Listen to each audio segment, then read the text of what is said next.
блогеров, и мы сегодня вам расскажем, ответим на ваши вопросы.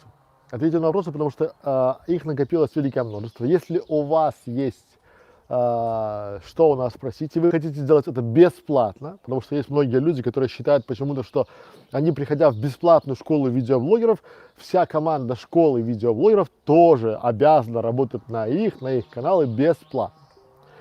Спешу вас разочаровать, бесплатно работать грех, а без запроса мы не работаем. А запрос без денег запросом не считается. Пусть это будет так, прелюдия к нашему прямому эфиру. Вот. Сегодня я бы хотел ответить на буквально 5 вопросов, которые это будет такой у нас экспресс-стрим, наверное, экспресс-модель. Я думаю, что больше, чем в 45 минут я не вложусь. Какой-то пчел прилетел. Вот. Чтобы вам было понятно, то есть мы возьмем 5 вопросов, которые вы задали, и на них сделаем ответы, разберем подробненькие ответы и как я это вижу. Все, что я говорю, это не истина в последней инстанции, это мое личное мнение. Оно может быть ошибочным. Поэтому, как мне спрашивают люди, что типа, кто вам сказал, что это как его плейлисты надо оптимизировать? Вы вводите людей в заблуждение, надо ролики оптимизировать. Я нигде не слышал, что надо оптимизировать плейлисты, и я отчасти с ним прав. Человек прав, он нигде не слышал, но то, что он этого не слышал, не означает то, что этого не существует. В его жизни еще будет очень много открытий того, что он не слышал, и это существует. Так вот. Чтобы вам было просто и понятно. Я иногда бываю жесток, иногда бываю лоялен, не потому что я такой вот плохой, а просто потому что некоторые вопросы мы отвечаем по нескольку раз в день. Благо, что уже сейчас прекратились вопросы из класса типа это автовебинар, это было записано весной там, или осенью прошлого года. Нет, друзья мои, сегодня 21 число, 14 апреля, и на ваших часах 14:29 по Москве. Вот. Солнышко светит, это хорошо и приятно, и те, кто будут спрашивать, это автовебинар, пойдут автовебинарить куда-нибудь в другие места. По поводу вопросов в чате, все просто предельно и понятно, друзья мои. В чате могут писать только спонсоры. Стать спонсором школы видеоблогеров 49 рублей в месяц. Еще раз. 49 рублей, это не 49 долларов, это не 49 тысяч, это не 49 там монгольских тугриков, это 49 рублей в месяц. Доллар сейчас там, не знаю, 75 рублей, да, то есть это меньше, то есть почти там, не знаю, 60 центов в месяц. Если у вас нету 60 центов в месяц, идите нафиг, вот честно говорю, да, с своими вопросами и сидите сами себе задавайте. Вот просто как бы есть люди, которые считают, что им должны, я вам лично ничего не должен вообще. Бесплатная школа, потому что бесплатная, вот чтобы вы для себя понимали, прорисовали момент. Если вы дали мне хотя бы рубль, то я вам уже должен, потому что вы купили мою услугу. А если вы не дали мне ничего, то вы можете слушать этот прямой эфир, можете не слушать, можете закрыть вообще и уйти, делать свои каналы. Почему? Потому что как бы мое время дорого, оно ценно для меня в первую очередь. Я его знаю цену и пытаюсь вам сэкономить ваше время, давая вам полезный контент, как бы, используя который вы можете это применять, экономить себе время. Если вы этого не хотите, ну флаг вам в руки. Ну я же не буду говорить, ну пожалуйста, Маша, пожалуйста, сделай, это поможет тебе. Да нафиг иди, Маша, иди на завод, да и все. Да, по-жесткому, да, но вот такой, как я есть, и другим я уже, наверное, вряд ли стану. Итак, по вопросам. Самый главный, самый большой вопрос сегодня у нас в теме есть, это вопрос, как создать контент-план, который будет мне делать, то есть я не знаю, что снимать в течение года, у меня нет фантазии, я написала 20, 30, 50 тем, и на этом темы закончились. В этом ролике я вам дам действительно пошаговый мастер-класс и пример того, как правильно создавать контент-план для своего видеоканала. И тут очень неважно, вы психолог, вы там таргетолог, вы строительная организация, вы там что-то еще, то есть вы должны понять принцип, как это работает, механизм. Даже если вы кулинар, домохозяйка или там, не знаю, финансист, разницы нет никакой. Этот прием называется, скажем так, челлендж.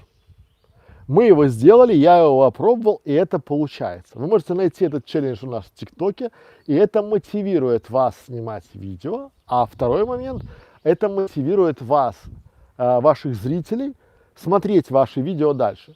Сериалы никто не отменял. В нашей голове очень сильно заложен момент сериальности. То есть люди любят сериалы. Еще из момента там Санта-Барбары, Рабыни Изауры и прочих там чудес. Но вы должны это использовать. Почему слово «должны»? Потому что очень часто вы заканчиваете свои видеоролики, свой контент-план без продолжения. То есть, а в следующем ролике вы узнаете, вот как работает сериальная система, как работает вообще сериальная индустрия. То есть идет, потом вроде бы развязка, а потом развязка, и там новая развязка. То есть там опять открывается новый сюжет, и ты такой, да ну нафиг. И потом пара-барабам, и ты уже ждешь следующую серию. То же самое можно делать с марафонами. Но когда вы говорите, друзья мои, на нашем канале марафон, я уже предвосхищаю тухлые помидоры и тапки в ваш экран. Потому что все уже слово марафон это слово, которое выжгли каленым железом. То есть аудитория уже на слово марафон реагирует как на слово говно. Простите за мой как бы там французский, но это так. Как сие это работает? Потому что словом марафон огромное количество бизнесменов аудиторию повыжигали, и это бесплатный марафон, это ничего не дает вообще никому, это люди понимают. Что должны делать вы? Что делаем мы и что делают наши клиенты? Мы берем и делаем челленджи. Например, весна. Скоро весна. Весеннее, там, не знаю, пробуждение. И мы начинаем делать это весеннее пробуждение. То есть сегодня у нас день первый, да, то есть мы готовимся к встрече весны. То есть обновляем гардероб, смотрим один видос, один вопрос для вашей целевой аудитории. А в следующем видео вы узнаете, как приготовить весенний салат. А в следующем, то есть когда мы сказали про весенний салат, завтра мы уже показали, приготовили весенний салат, но не надо в дебри уходить, не надо там эти рецепты туда-сюда, просто говорим о том, что условно, что было бы хорошо попробовать весенний салат.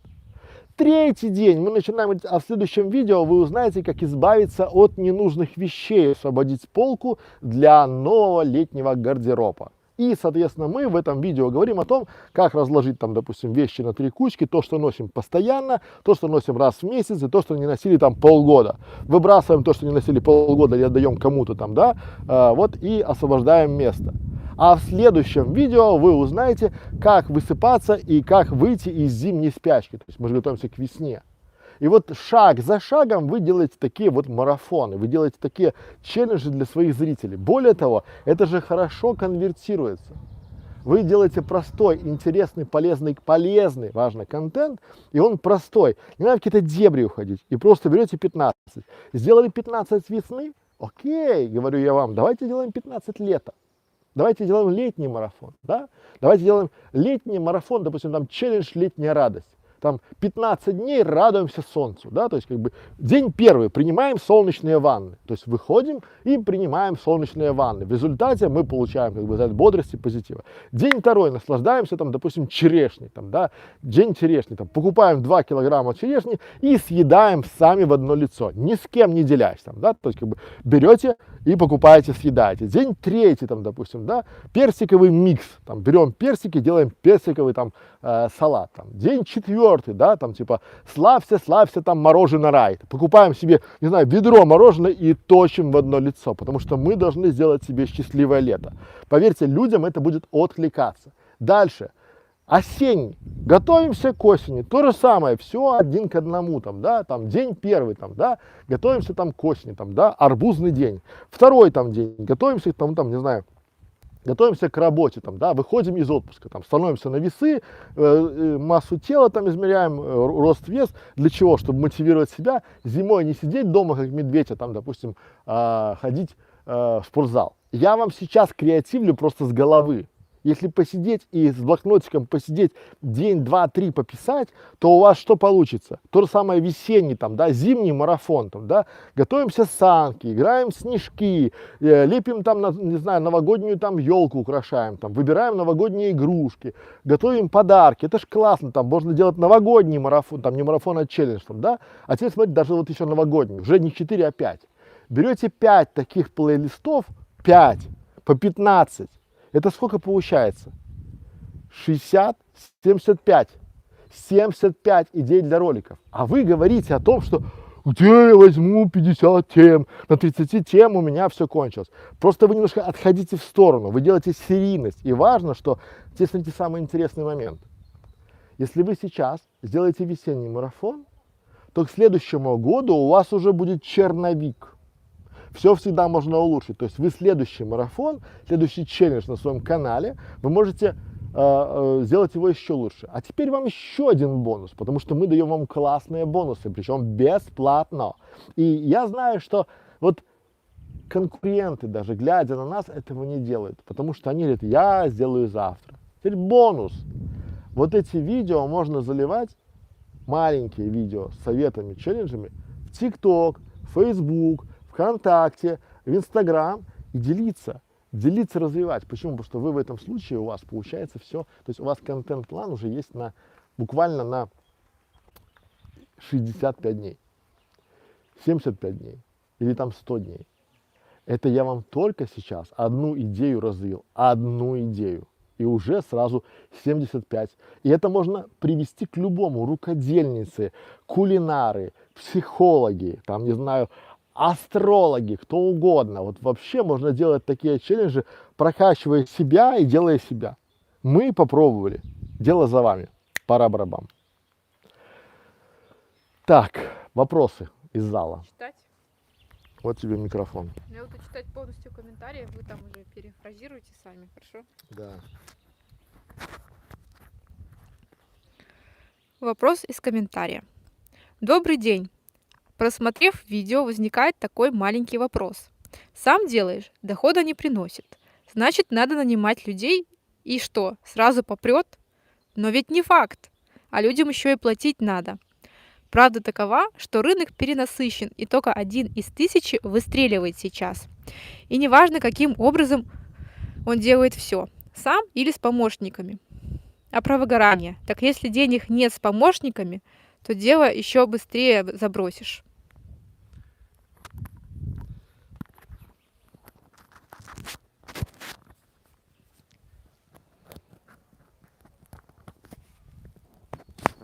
Да, да, и я буду тем одним из 1000, у которого стрельнет. Потому что вы будете 990, в толпе этих 999 человек, у которых не стрельнет. Знаете, как вы формулируете красивый вопрос? То есть, если делать это как бы самому, то не хватает времени, сил и точно не стрельнет. А если делать это с помощником, то нет, надо же ему платить деньги, а гарантии нет. А если нет гарантии, то я не хочу рисковать.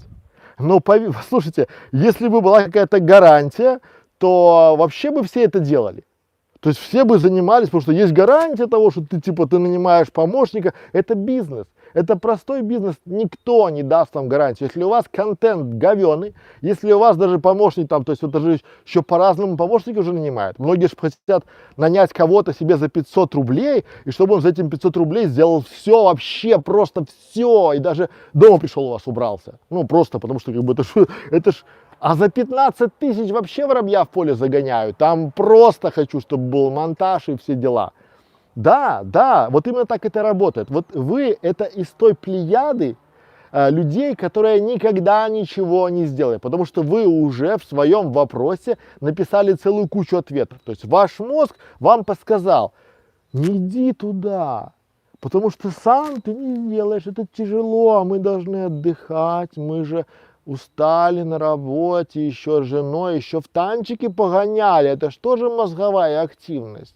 Нанимать кого-то, ага, это же надо деньги платить, а если не выстрелит? Он-то деньги получает, думаете вы, а я не факт, я что, дурачок, что буду нанимать его, он-то зарплату получит, а я вот вряд ли отобьюсь, потому что стреляет 1 из 1000. А потом я еще буду выгорать. Зачем мне это надо? Правильно, правильно, правильно. Зачем вам это надо?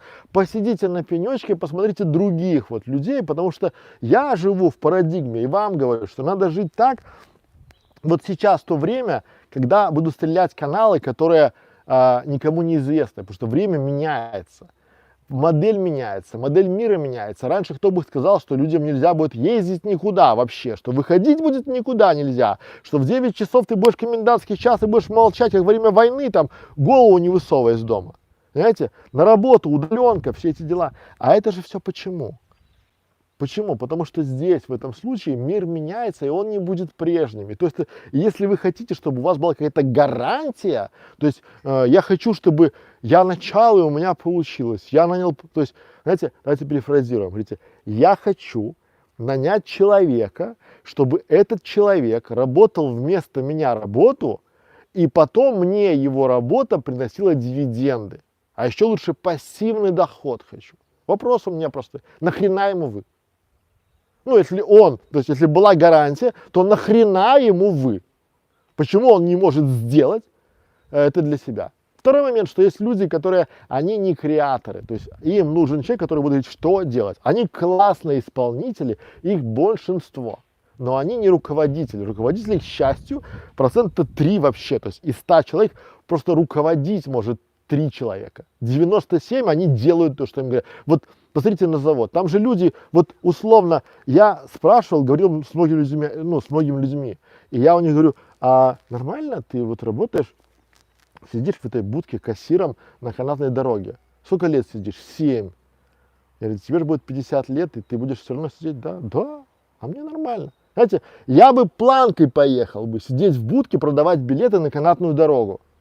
Каждый, а людям нормально, хорошо, они живут и все нормально. То есть, почему? Потому что они себя убедили в том, что нахрена бизнес? Нет, вполне возможно, она была какой-нибудь бизнесменшей, да, но она выбрала такой путь, это ее право, и таких 97%.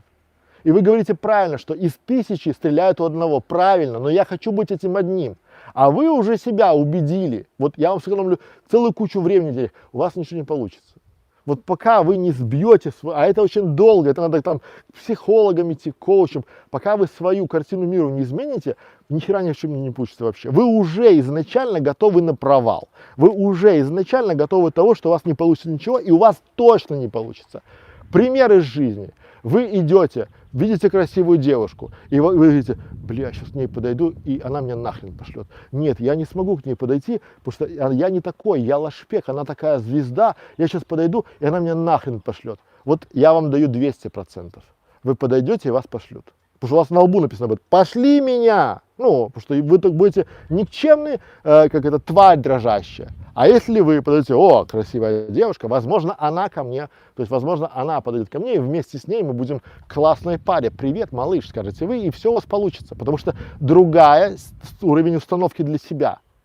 То же самое, как вот если вы будете, не знаю, плыть, если вы будете подходить к морю и говорить, я не проплыву, я не проплыву, я не проплыву, я утону, наверное, вы не поплывете даже. Почему? Потому что вы уже себя настроили на то, что у вас ни хера не получится. А если вы себя настроили, то у мозга уже есть четкая установка. Поэтому, отвечая на ваш вопрос, вам точно не надо ничего делать, вам точно надо идти куда-то, не заниматься. То есть вы не бизнесмен, не инвестор, и делать вам в бизнесе, это мое сугубо личное мнение, нечего. Пора барабан. Нормально или грубо?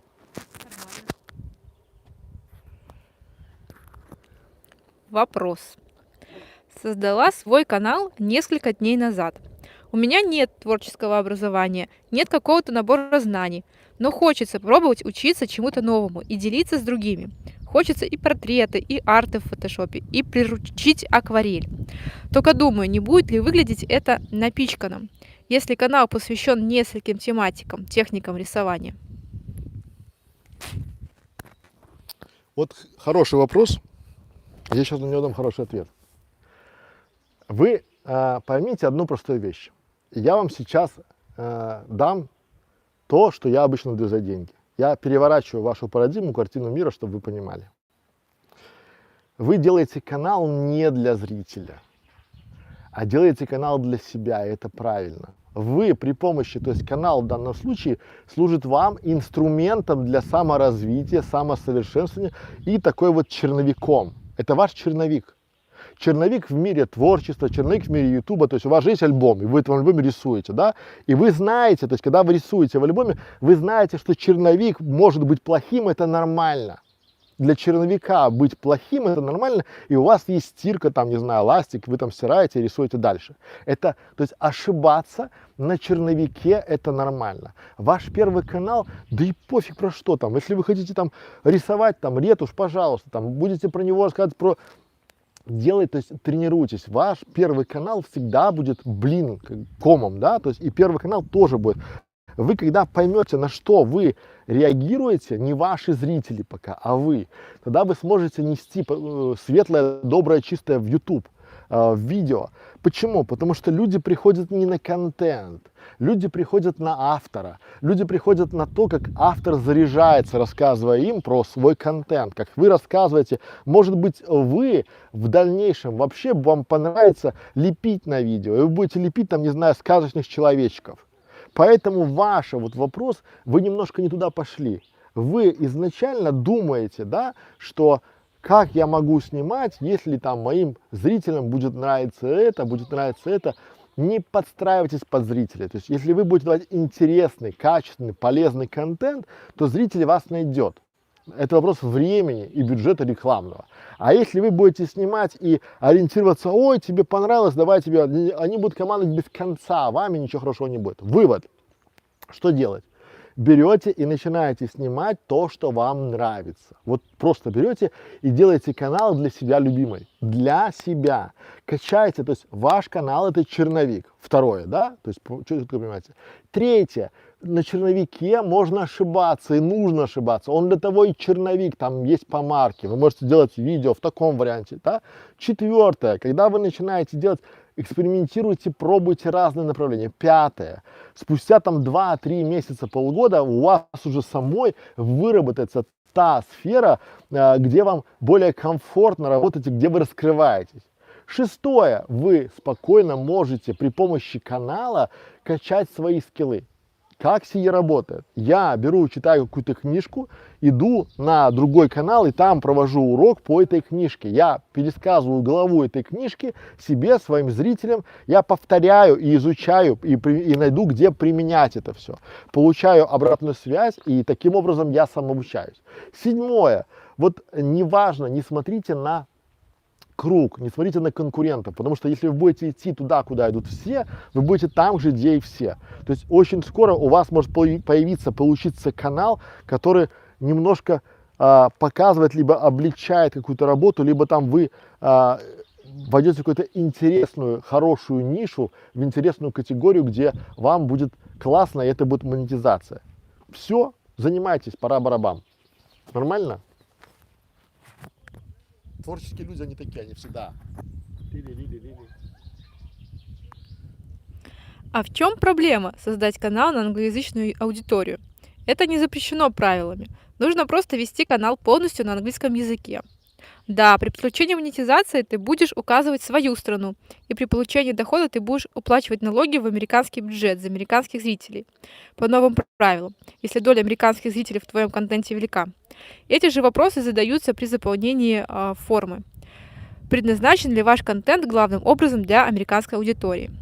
Мне лично известны авторы каналов-миллионники, которые ведут канал на англоязычную аудиторию, при этом находясь в странах СНГ или Европы. Проблем с монетизацией и работой на англоязычную аудиторию не было. Друзья мои, про англоязычный контент. Я вам сейчас спалю фишку. Мы сейчас делаем канал на английском языке. А потом мы этот же канал будем делать на испанском языке. А потом мы этот же канал будем делать на португальском языке. А потом мы этот же канал будем делать еще на 4 языках. Планируем даже делать на китайском. И знаете что? YouTube по большому счету все равно, где мы находимся. Потому что с чего вы взяли, что автор канала не может находиться, вот, будучи и говоря на китайском языке, он не может находиться, не знаю, в Антарктиде. С чего вы взяли, что африканец, там, не знаю, там, с Папуа Новой Гвинеи или там человек с Монголии не может находиться и жить в другой стране?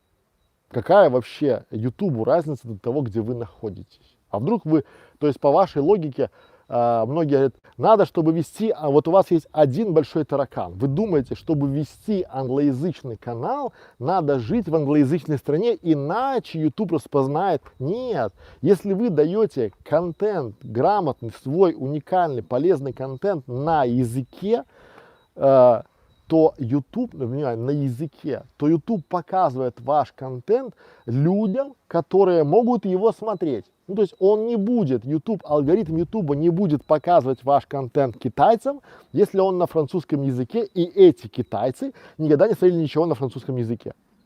Но при этом он будет может показать его, допустим, грубо говоря, во Франции на китайском языке, если там люди, живущие во Франции, смотрят и на французском языке, и на китайском языке.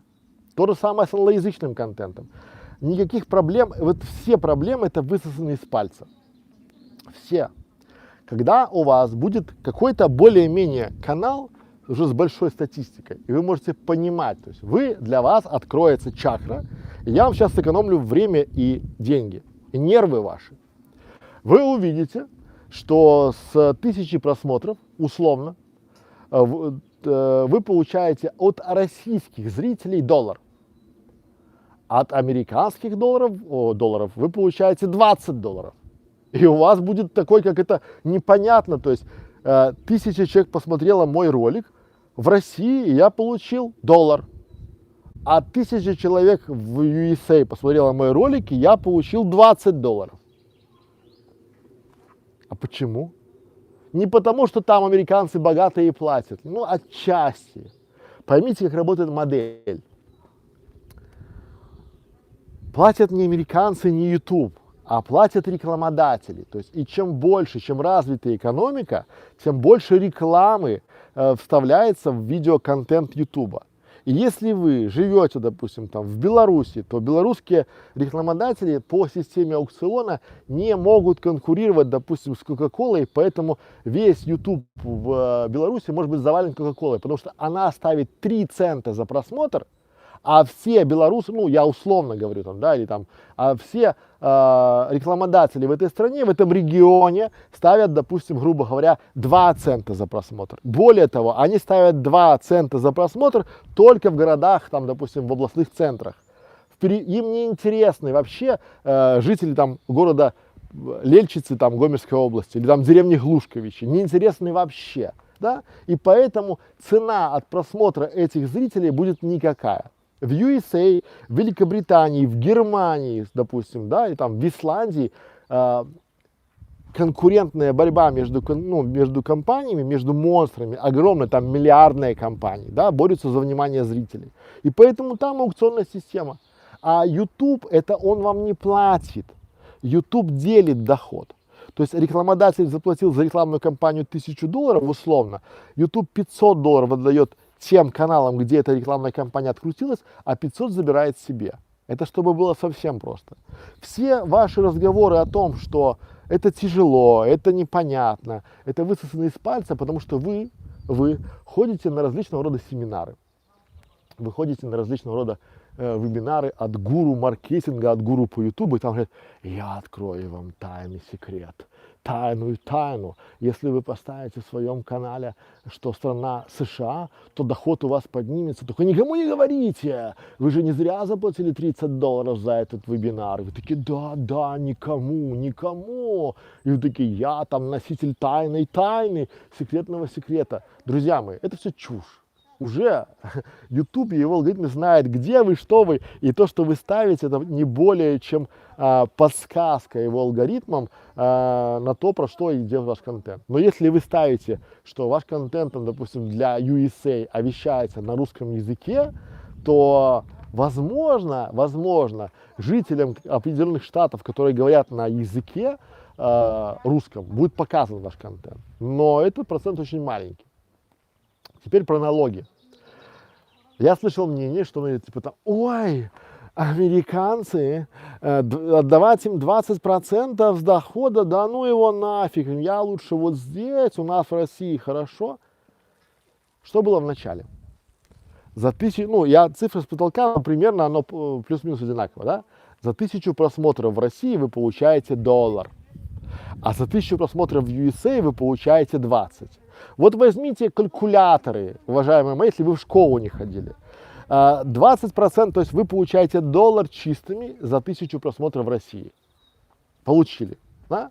В Америке американец получает $20. Но вы говорите, так там же налоги. Конечно, налоги 20%. 20% от $20, то есть получается сколько?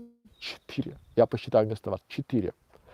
16, то есть 20 минус 4, 16. Так вот, люди меня удивляют, которые в школе, наверное, считать, писать не умеют. Для них дроби и проценты это вообще темный лес, темный лес. А есть такие, которые дроби, проценты, темный лес, такие, я создам канал про математику, что, буду заодно учиться математике, заодно и прокачаю свой скилл. И вот эти люди объясняют вам, что зачем, вот там, то есть, ну, простая математика, у вас $, там 16. Да? Теперь умножаем еще раз, да, за 10 тысяч просмотров у вас $10, да, там 160. За 1000 просмотров у вас $100 условно, там, да, и там, да, а там в десятки раз больше. Вот умножайте просто как бы на 10, да, или там на 20. Вот. Отсюда вся эта и песня. И про англоязычные каналы. Это не тяжело. Это вот, поверьте, то есть мы сейчас разрабатываем технологию свою собственную, светить ее не будем. В клубе, может быть, только что будем светить, покажем там в клубе видеомаркетологов, как это работает, и покажем кейс. Но пока мы это не сделаем, почему? Потому что через 2 года, вот гарантия, все начнут это делать, все. Там искусственный интеллект, все дела. Мы хотим сделать раньше, потому что мы офигенные. И с этим надо смириться. Знаете почему? Не потому что мы такие родились, а потому что мы каждый день этим занимаемся. Даже в выходные, когда вы смотрите сериал, мы вместо сериала занимаемся тем, что изучаем, как работает YouTube и его алгоритмы, и делаем у нас есть гипотеза, вот чем мы отличаемся от других.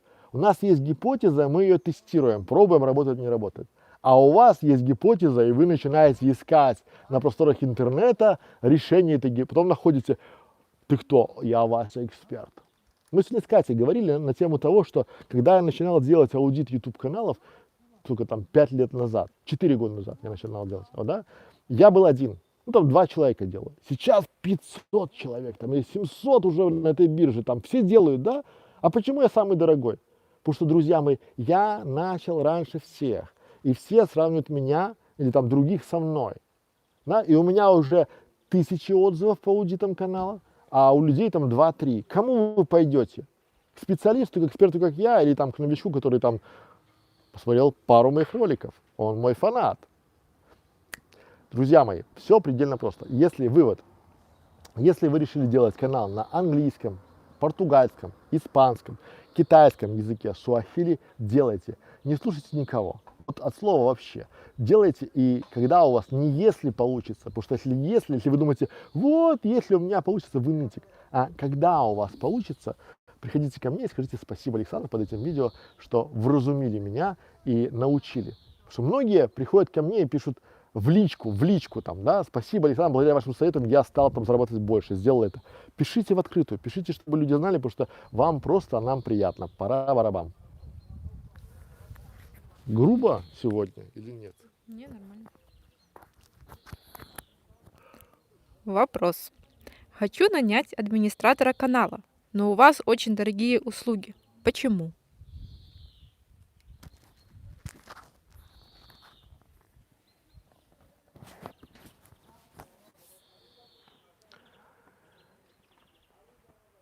Смотря что вы вкладываете в слово «дорого».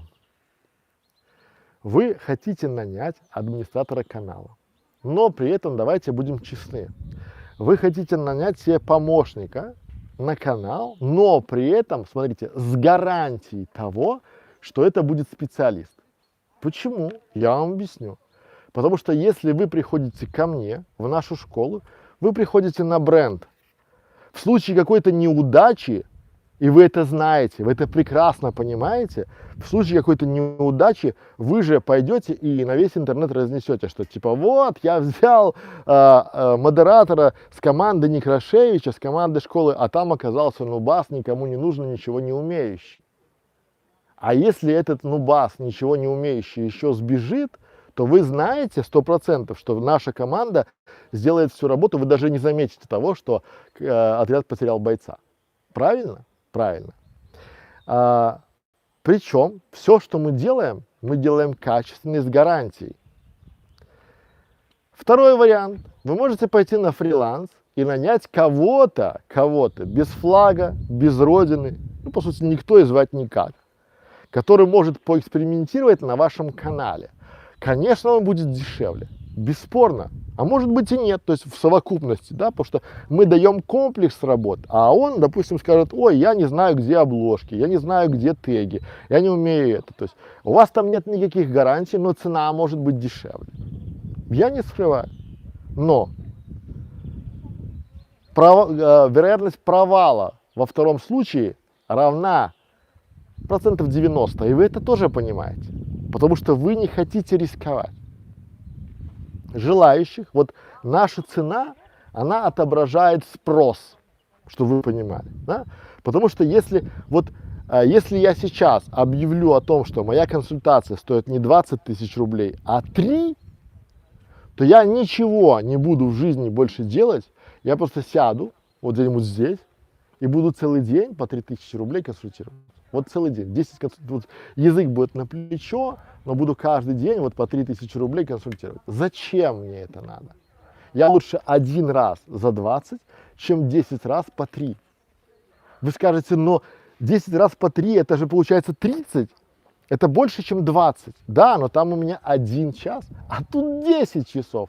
Вы понимаете, что бывает со мной или с человеком после 10 часов консультации? После общения с 10 разными людьми по удаленке.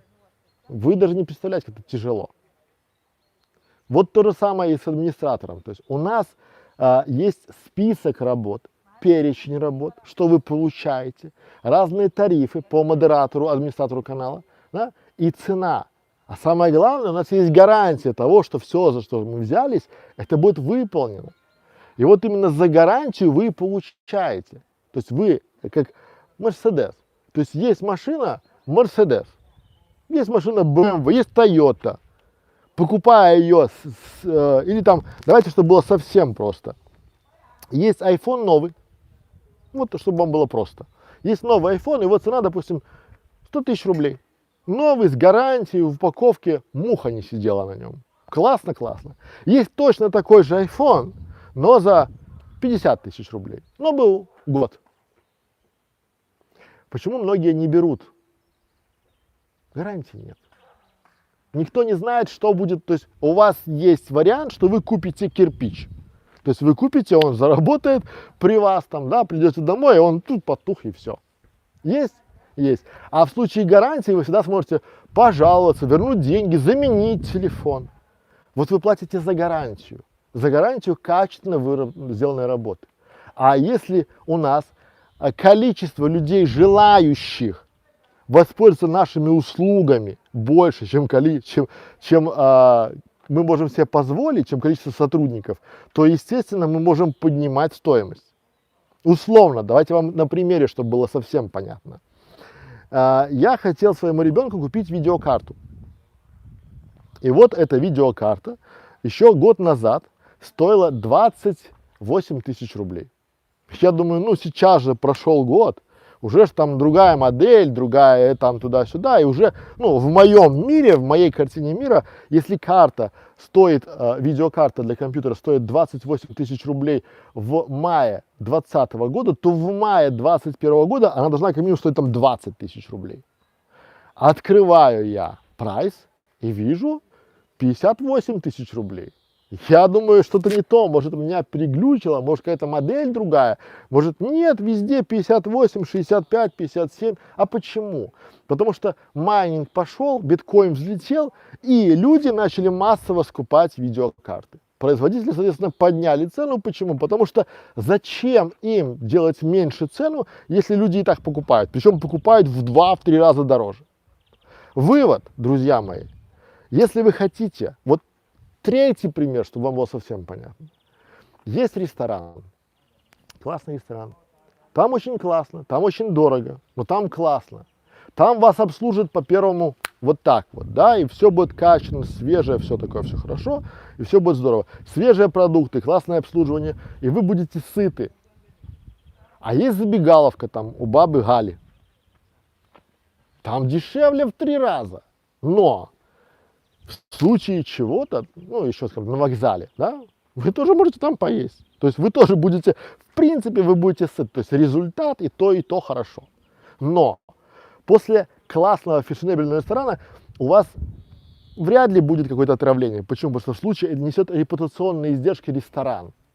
А после кафе при вокзале у бабы Гали вполне себе вас может, как бы, вы можете и до поезда не дойти, остаться в местном туалете при вокзале. Почему? Потому что им все равно на вас. То есть вы как бы сделали, вы в голове будете понимать, купив iPhone БУ, вы будете понимать, что вы сами виноваты, потому что дешевое хорошим не бывает. Купив сосиски, хот-доги в буфете придорожном у бабы Гали, вы тоже будете понимать, что ваше сидение на толчке – это результат вашей экономии. Почему вы говорите о том, что мы не должны сделать услуги дешевле? Вообще, почему вы мне говорите о том, что типа наши услуги дороги? Не нравится? Будете проходить мимо, проходите. Пора барабан.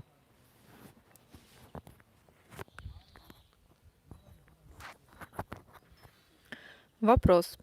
Может ли быть модератор стрима, менеджер YouTube канала, монтажер и дизайнер в одном лице? И сколько стоит такой специалист в месяц?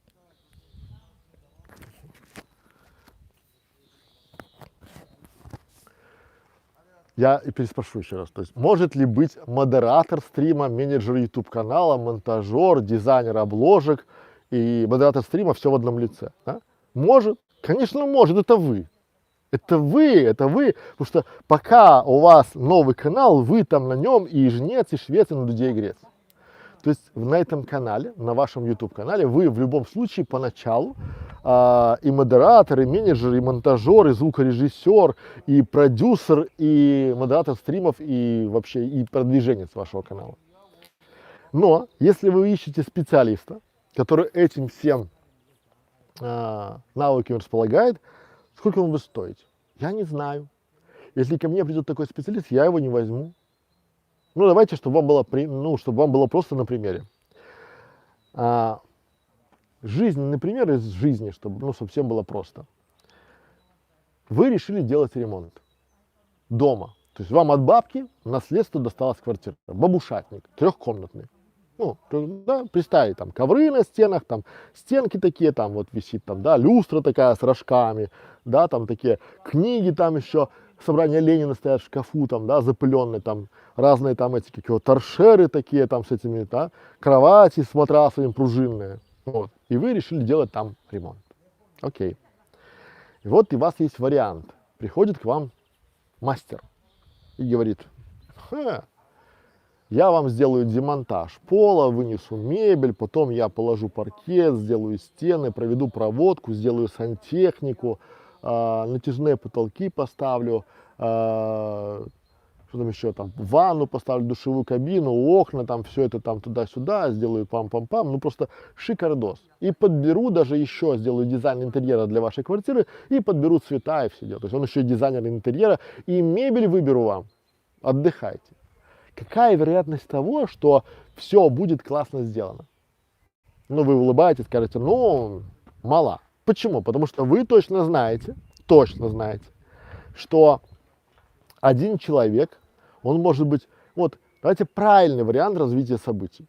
То есть сначала мы вызываем банду архаров, которые говорим: друзья мои, вот тут главное, чтобы в этой квартире остались просто стены и больше ничего. Стены и полы голые, бетонные. Все остальное вынести отсюда и окна повыдирать. Все вынести, потому что не хочу ничего видеть. Да? Потом приходят люди, там, допустим, которые делают мокрые работы, они делают там стяжку, стены, потом ставят окна. Потом приходят люди, которые делают там электрику, сантехнику, потом плиточники приходят, потом паркетчики приходят, потом опять приходят люди, которые делают тоже шпаклевку, финишную отделку, потом мы вызываем дизайнера, он нам говорит, какие там стены в чем делать, туда-сюда, и у нас получается жилье для жизни. Правильно? То есть и в этом случае мы привлекаем порядка 20 подрядчиков. Мы можем с каждого спросить, потому что у каждой проблемы есть имя и фамилия. И мы знаем, на каком этапе у нас не получается. Мы можем на каком-то этапе поменять. А если, и вот здесь очень сомнительная экономика. И очень сомнительная экономия. Поэтому, когда вы хотите, и многие из вас ищут такого чудо-мастера, надеясь на что? А что самое главное надо спросить у этого мастера? Вот что бы вам помогло понять, насколько этот мастер чудесен? Я вам скажу. Проще всего надо не удивляться работоспособности этого мастера, а попросить его показать квартиры, показать тех счастливых хозяев, которым он уже сделал ремонт, и они от него в восторге. Не по телефону послушать, не посмотреть его фотографии, а именно съездить на ту квартиру и убедиться, что это чудо-мастер. Вас там будет ждать разочарование в 99% случаев. Ну, есть 1%. То же самое с этими мастерами по YouTube-каналу. Попросите их, потому что у меня на консультацию часто приходят, знаете кто? Менеджеры тех каналов, которых вы нанимаете. Я думаю, боже, кто, как ей платят? А потому что она стоит, допустим, 30 тысяч рублей в месяц, а я стою 200 тысяч рублей в месяц. И люди думают, что экономят в 7 раз. В 7, ну 230, да? Я за стоимость Некрашевича куплю 7 таких себе. Какая разница? Купите хоть 200. Разницы не будет никакой. Да? Почему? Потому что эти люди, они в принципе нахватались каких-то базовых там, да, там вот типа там, что должна быть оптимизация. И пишут вам теги. На спортивный канал пишут там спорт, там мир, здоровье, там типа здоровый образ жизни. Ну такие общие теги, к которым вы никогда не будете показываться. Вывод. Резюмируя выше. Это последнее видео уже? Нет. Вывод. Если вы хотите того, кто сделает вам все и сразу, вы получите точно того, кто сделает вам ничего и постепенно. Под этим видео будут наши прайс-листы. Просто посмотрите для себя, какие работы делают наши специалисты, а потом составьте себе сметную стоимость тех работ, которые предлагают вам на все руки мастера. Поверьте, что вот на моем опыте, или проверьте, огромное количество людей, которые приходят ко мне на консультацию, они приходят именно после таких вот чудесных или там чудо-мастеров, которые обещали сделать им все, а потом слились. Пора барабан. Видишь, как жабы душат? Они там в трубах сидят.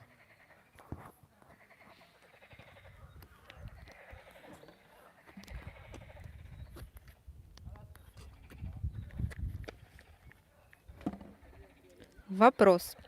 Почему ваша консультация как специалиста по YouTube сразу платная? Может, вы должны сначала выслушать меня, мои вопросы и проблемы, а я должен убедиться в том, что вы тот, кто мне нужен.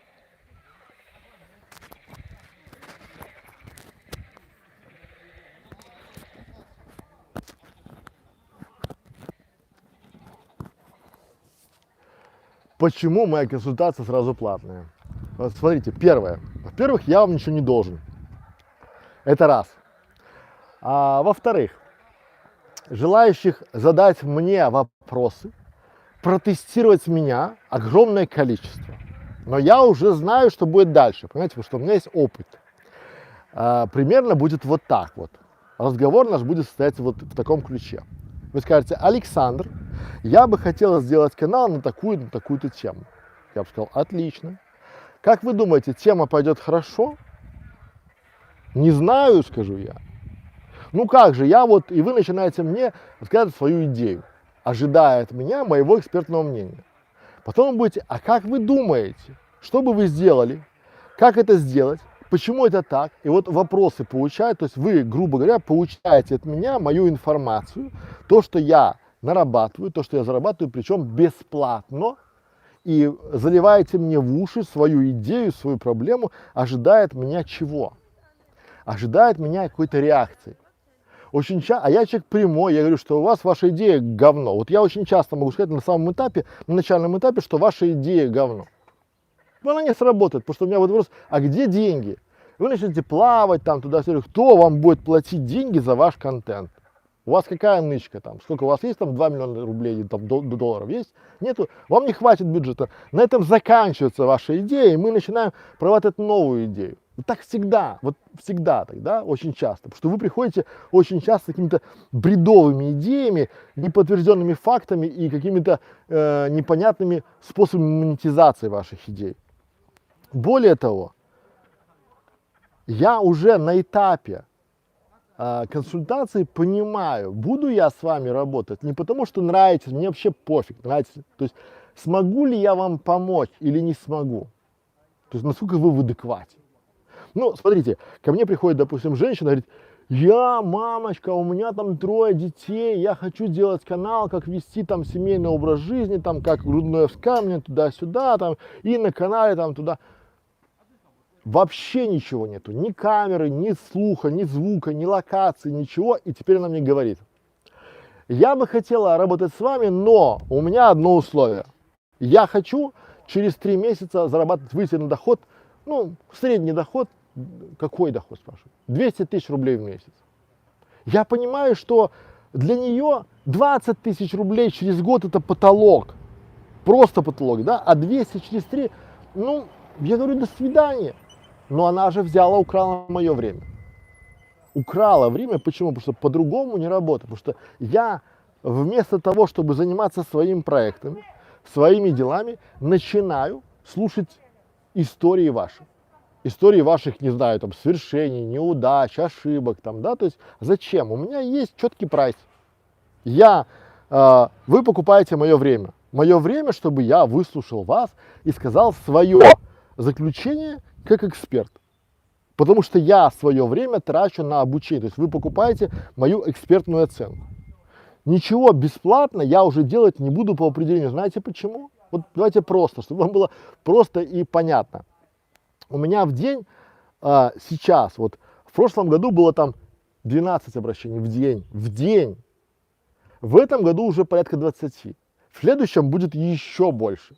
Да, то есть смотрите, но обслужить я могу 1 консультация в день и 3 клиента в месяц, но у меня сейчас клиенты заняты, и у меня еще свои проекты есть. То есть я могу делать 1 консультацию в день, но у меня 13 обращений. Зачем мне, то есть если мне платят это деньги за консультацию, зачем мне идти, говорить, я хочу с вас послушать, теперь вас, а теперь вас. Зачем? Если вы хотите работать бесплатно, идите работайте. Если вы хотите получить, то есть в мире огромное количество людей, которые бесплатно вас выслушают, сделают вам, не знаю, бесплатную консультацию, что-то там вам впарят ваши в уши светлые, там, забьют вашу голову какой-нибудь там херней, и вы все равно там что-то у них купите, какой-нибудь там курс, либо там, не знаю, там прокачку, либо там продвижение вашего канала, не ботами, а живыми подписчиками. Скорее всего, купите. Я не такой. То есть со мной всегда тяжело, но всегда есть результат.